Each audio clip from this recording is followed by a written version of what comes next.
Hey everyone, my name is Alexandra and I am a watercolor artist. Today I wanted to show you guys some do's and don'ts when you're painting deciduous trees. So let's jump right in.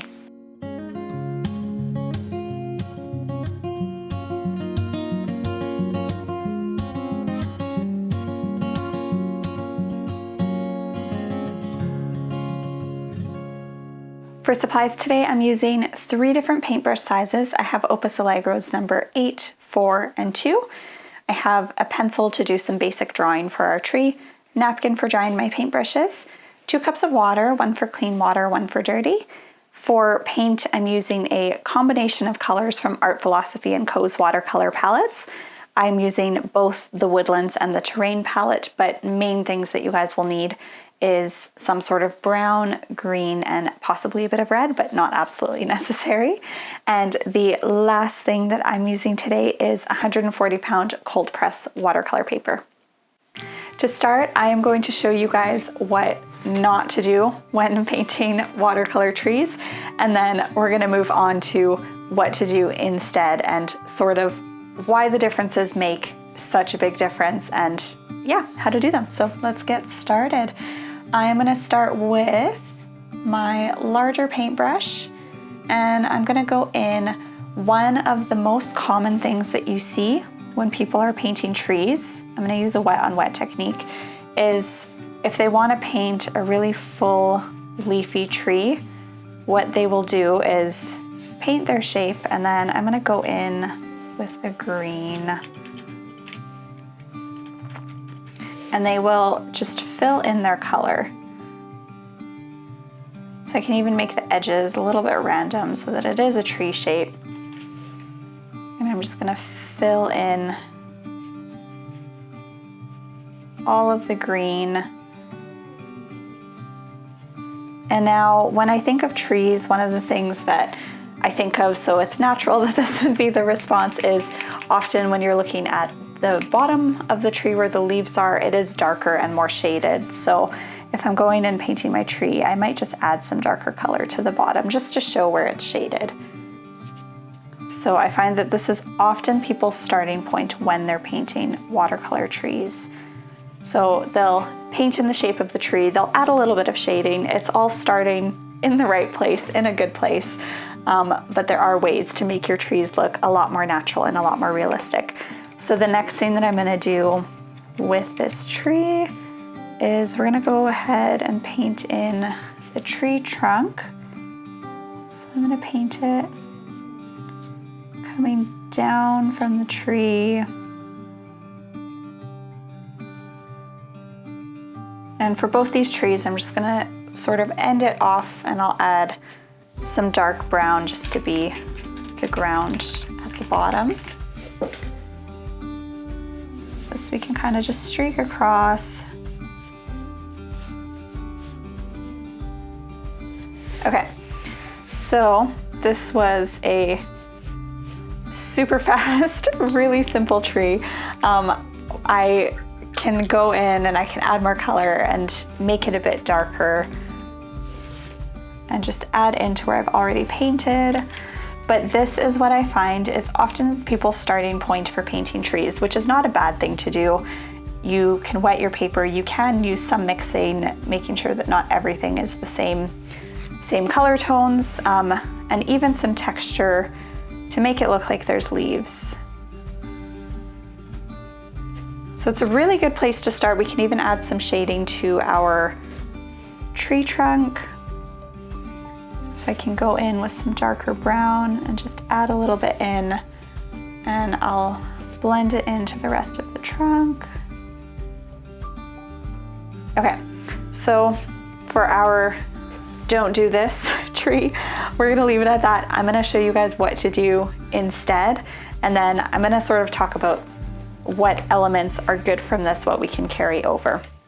So for our next tree, we are gonna start with a pencil. Once you guys get comfortable with this, you don't necessarily need the pencil, but I'd like to use it just to give us some good guiding lines. So just like we did with this tree, we're gonna do the same thing and we're just gonna draw a really light line across the bottom so we know where the ground is. And then coming up from that, I'm just really lightly drawing in where my tree trunk is going to be. I don't want to draw too much in just because I want to leave room to sort of add and paint more and not have this be a drawing tutorial. But as I go, I am going to draw in where the leaves are going to be on my branches. So what I'm doing is I'm drawing really light, sort of cloud-like circles, overlapping each other a little bit, coming up. And a really good way to do this is to actually find a photo of a tree and look at where the leaves are clustered. And the idea is that you're drawing little circles where you see those clusters, and it's going to help you know where to put your leaves, especially when you're just starting out, because it's sometimes hard to paint trees and actually know where things go. So now that I have that drawn out, I'm going to go in with my paint. And I'm going to start with same technique. We're starting with wet on wet, and I'm just going to paint in to where I drew those little clusters. So I'm adding water, I'm really loosely painting in. It doesn't need to be directly on top of where I've drawn already. It's okay if I'm overlapping a bit, but the main idea with this is that I'm leaving some white space. Quite often when you're looking at trees, you'll notice that you can see through them. It's very rare, honestly, at least where we live, that you look and it's fully green all the way through and you can't see any light shining through or any branches coming through. That doesn't happen too often. So our main thing with this is making sure to leave white space. So I need to work relatively quickly while it's damp. So I'm going to go in with this green that I've made, and I'm going to start with a lighter version, so I did a bit too much green in there, and I'm just going to fill in all of those spots that I've painted.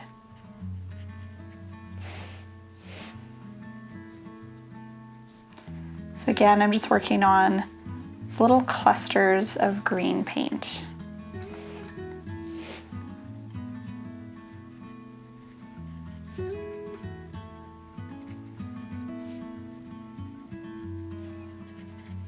So right away, you'll notice that even without doing a ton, we already have a much more natural look to our picture.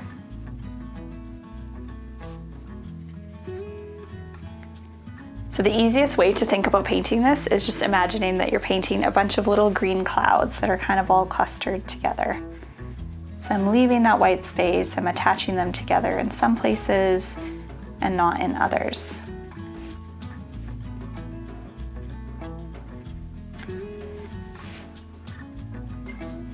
Okay, so now that that is done and I sort of have that painted in, I want to go in and I want to add a second layer. So one of the things that I started with this tree on the left here, that is a good place to start, is thinking about, okay, there's shadows underneath, so I want to make that part darker so that you can actually see where the shadows are and how the tree stands out. It's sort of, as it's drying, you can't see it as much in this one, but I focused on just adding that to the bottom. For this tree that we're painting, we're actually going to add those shadows into the bottom of each cluster of colors that we painted. So I'm taking my smaller paintbrush just because I want a little more detail for this. And to get that effect, instead of going with a black or a really dark color, I'm just gonna, black or brown, I'm gonna go with a darker green. So I'm mixing it on my palette here.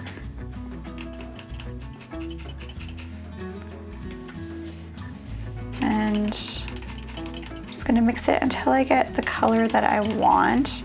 And now the idea for this is I'm just painting little dots sort of into the bottom of each section that I've painted already.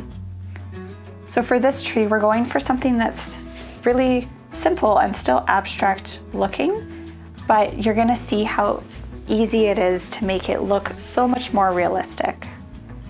So again, I'm just adding those clusters of color, and where it's still wet, it kind of bleeds into the rest of the painting, which is really nice. I can even sort of mix some of those in throughout, knowing that there would be some gaps with the leaves coming up. So to paint these clusters of color that I'm talking about, essentially I'm just dotting my paintbrush down And where it's wet, you can see it'll just naturally bleed into the rest of it. Everywhere else where it's dry already, I'm just tapping my paintbrush to make little blotches of paint. And I'm sort of spreading it out throughout.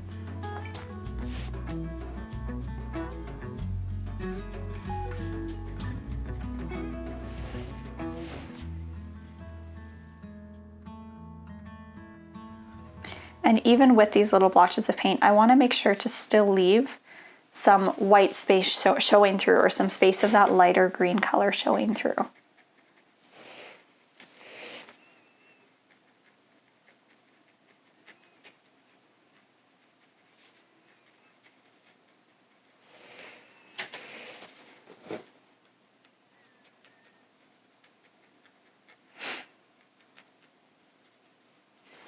So one of the other differences with this is I'm being more intentional with my shading rather than just kind of spreading it either on one side or along the bottom.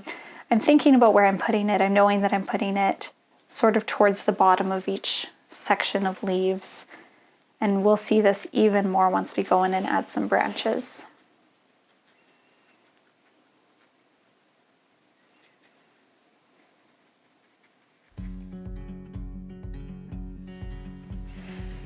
All right, so now that we have our fun random cloud of green, we're gonna go in and we're gonna add the tree trunk in. And you guys will see how quickly it transforms. So I'm just gonna mix myself a brown color here. And what we're going to do is follow this line that I've drawn, but I don't want to go all the way up to that top point of the tree. So, or sorry, to the base of the tree. So I'm going to go in, could take a bigger paintbrush if I wanted, but I'm just going to start with that really skinny line down. I can have it come out a little bit towards the bottom, sort of show the roots, that's fine. And then as I come to the top, I actually want to start painting branches that are going to stem out up from it. So I can do one sort of down here. I can paint a few in. So right away, you guys will notice how different this looks from the first one that I've painted, just by being more intentional with my tree trunk and with the branches. So while it's still damp, I'm going to do the same thing that I did for this one, and I am going to add in that darker brown just to act as some shading on the tree, but I'm going to be careful to put it just on the one side and let it bleed in. The other thing that I did is I started with my paint lighter, just so that I have the opportunity to add more shading to make it darker. So I'm going to let that part of the branches dry, and then we will go in and add even more detail. But with my paint now, I want to go in and I want to make it look like the branches are going throughout. So I'm just making sure that I have a light enough brown, and I'm just going to continue some of these that I've already drawn. And what I'm doing is I'm putting the branches sort of into that white space. So to do that, you're just painting really skinny little lines, filling in that white space to really make it look like the tree is very full, and it adds so much more interest to your painting. And then I can kind of show too that the trunk does continue up this center portion, so I can stick some brown peeking through the green there.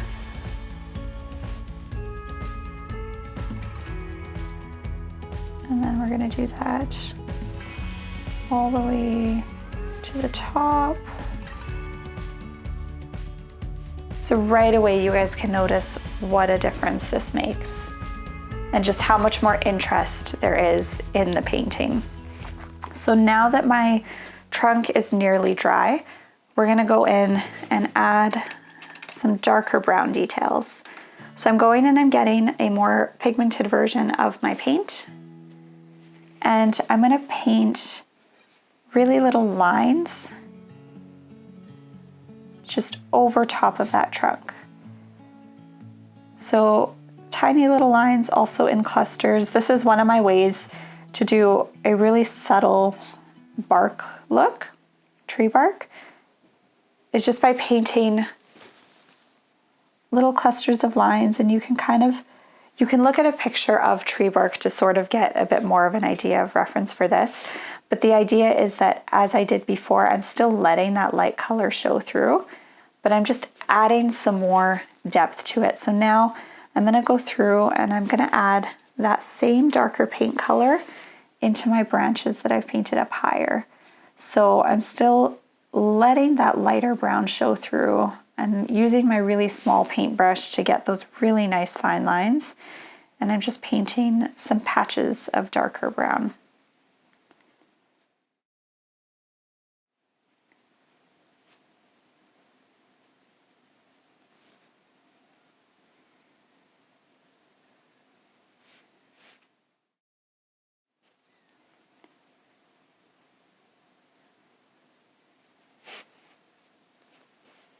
Okay, so now that we've done that,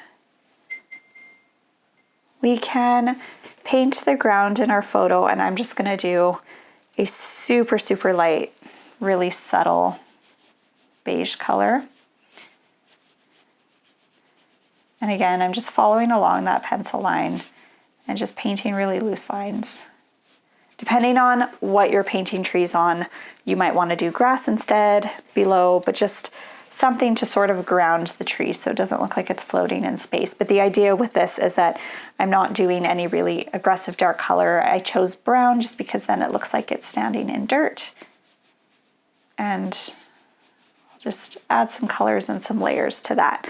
So now that I've done this, we're nearly done, but there's a few more things that we can add just to make our tree look a little bit more vibrant, a little bit more realistic. So what I want to do is I am actually going to add some yellow into my tree.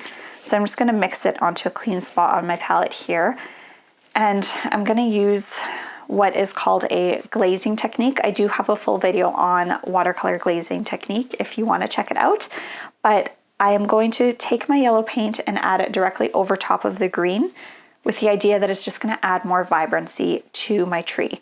So I have this nice watered down yellow, and I'm just going to pick some sections of my green to just paint directly over top. So the idea with this is I'm not painting in yellow specifically into my painting, but just by adding it in little sections, you'll notice how much more my tree is going to stand out and look nice and bright. So this also acts in a way to make it look like the highlights of the tree where the sun might be shining on it more are standing out. So I'll just go in and add a little bit more. And then the last thing that we want to do is just add one more layer to that shadowing that we painted, just to give it even more depth. So I'm going back into my green. This time I'm not mixing it with a darker color. I'm just making sure that it's nice and highly pigmented. And exactly where I painted already, I'm just going to add a little bit more on top and just help make that stand out even more.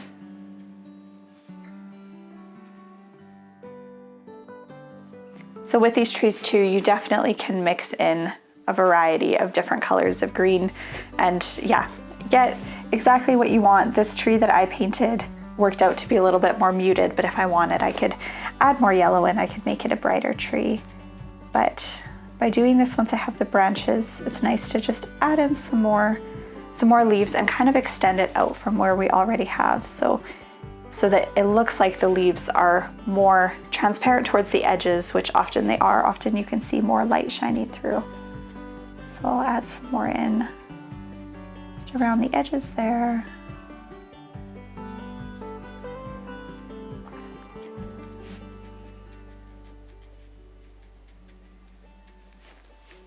Okay, so that is our tree all finished. So now I've sort of talked about as we've gone through the tutorial, but I'm gonna go a quick overview of some of the basic do's and don'ts. So don't paint everything flat in one circle of color, forgetting to leave white space. So one of the biggest differences with this painting that I did is that I was very intentional to make sure that I was leaving the white space so that you can see where the light would be shining through the tree. The other big difference is that I sectioned off where my leaves are, or where my tree branches are, into different colored sections rather than painting it all as one green blob, essentially. So yes, I was pretty dramatic with my tree for how not to paint trees, but this is a common starting place and it's a good place to start because you have a lot of the elements. But the idea is that you're taking this exact same shape that you have here and you're leaving white space in it so that you can weave your branches through and really have it look a lot more realistic while still keeping it a super simple, basic watercolor tree. Last big difference that I've done is I've made sure to add a lot more contrast and a lot more detail. So rather than kind of keeping it all very flat without too much layering, I've done a decent amount of layering in this with both my leaves as well as my tree trunk and branches, just to make sure that each element stands out and you can really see where everything is. So if you followed along with this video, I hope that you enjoyed it. I hope that this changes the way you paint trees in a good way, makes them less intimidating because they are a lot of fun to paint and there's so many different ways you can do it. If you followed along, make sure to send me a picture or video on Instagram at Alexandra Victoria Studio. I love to see what you're painting. If you guys are struggling with painting trees or have a specific tree that you want to learn to paint, leave a comment below and I'll try to include it in a future tutorial. Also, I've noticed that a lot of you guys watching are not subscribed yet, so make sure to subscribe to this channel and like this video. We'll see you next time. Deciduous trees. So let's jump right in. Deciduous, I know. Then I don't have to say elm trees because how often are people painting those?